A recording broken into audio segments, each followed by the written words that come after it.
Tomorrow night we got the mothership of the district, PSJA High taking on Memorial. Next Thursday, we got a McAllen School coming in, Mac High taking on the PSJ North Raiders on Thursday. And on Friday, we got Memorial taking on San Benito. The timeout is taken by Southwest, only one remaining. So it appears that the Javelinas will drop to 1-2 following consecutive defeats.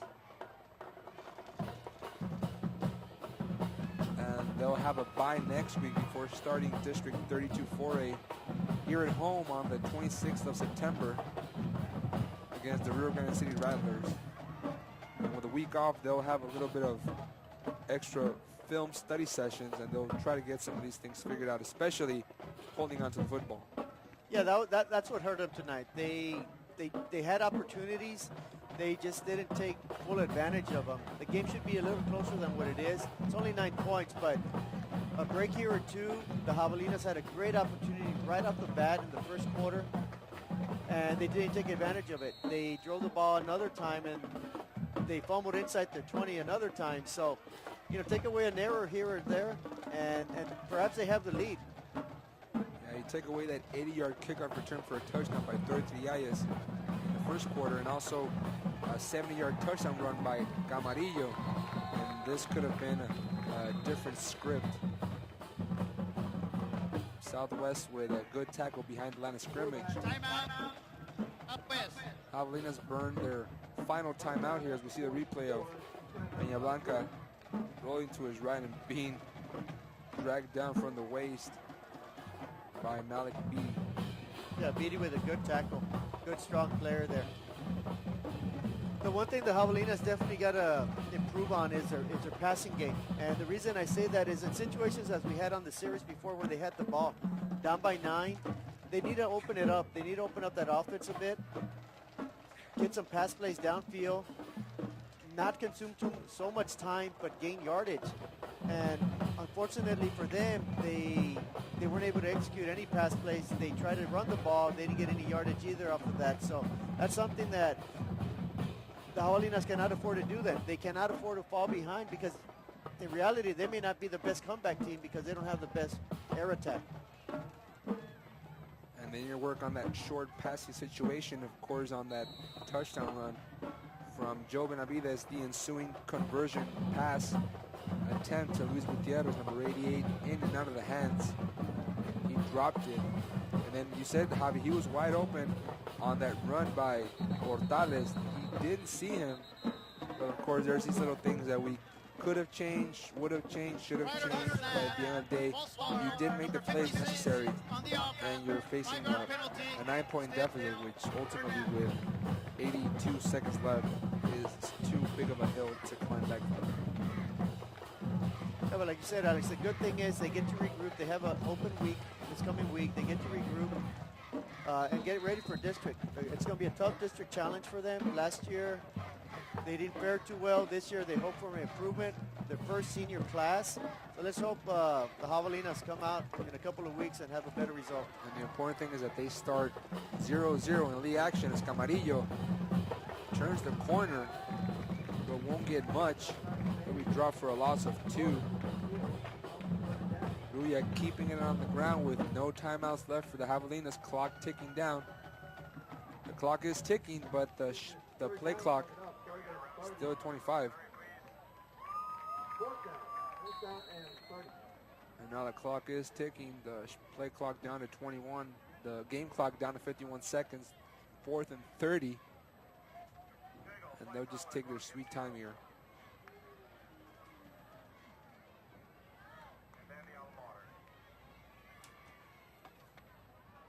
Southwest has amassed 314 yards of offense, 3 touchdowns. But of course, those 3 fumbles have hurt them. And of course, when you get 16 first downs, that really gets negated ultimately by those turnovers. Carlos Portales, 3 of 8 passing, 1 touchdown, 1 interception, and 1 fumble will be attributed to him. So those are the little things that you kind of nitpick here and there try to find the correct situation for the Javelinas heading into District 32 4A play in 2 weeks. Yeah, the thing you got to remember, though, Alex, about Southwest, this is initially their second varsity football season. It's a young program, barely in its 4th year of existence. It's the first time they have a full set freshman, sophomore, junior, and senior class at the high school. So they are a young program. It's a young school. They're trying to find their identity. They're trying to figure out how to win. And sometimes that's the hardest thing to do, is just how to figure out how to win. But once you figure that out, it starts rolling downhill. You get a win, you get another win, you get a close win, then you get a blowout. But you got to get the ball rolling first of all, saying, okay, here we go, guys. Let's get a win here. Tonight they played a quality team in Gruya. It looks like they're going to come out on the bottom side of this. But like we said, it's early in the season. They're going to be heading into district with a 0-0 record. So let's wish them the best of luck. And then you do have to mention that this team has been hit by injuries early on the season as Gruya gets off a great punt. They're returning backing up all the way to the 11-yard line. That's Jorge Cantu, and Cantu finds a space to that right side. There's a flag, however. Cantu returns it to the 40-yard line, stumbles a little bit, and he gets tackled hard there by Eddie Ansaldua. So Cantu with a big return, but there was a play all the way back. There's a penalty flag all the way back at the 14-yard line. Yeah, great effort by Cantu. It appears it may be coming back. A penalty way back at the 19-yard line. Huge run.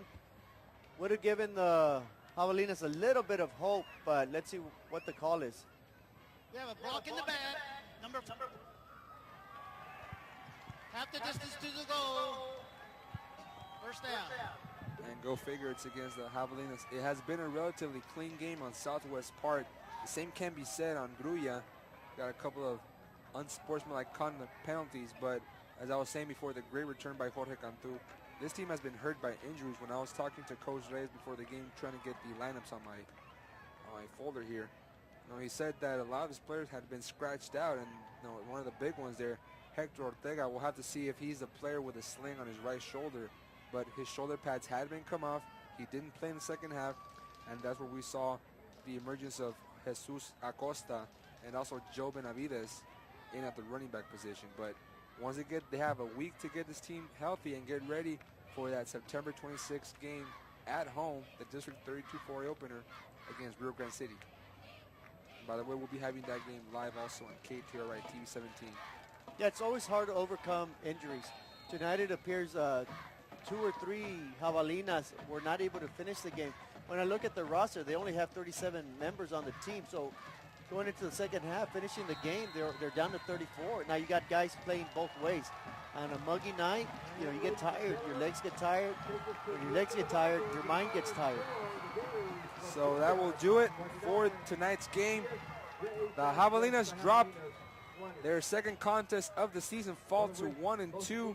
This one a 29-20 decision over the Gruya Gators. So for Javier Martinez, Orly Garcia Jr., I'm Alex Peña. We'll see you tomorrow night as the PSJA Bears take on PSJA Memorial. This is KTRI TV 17 Football Night, and we'll be talking to you shortly. Thank you very much for making us part of your Thursday evening.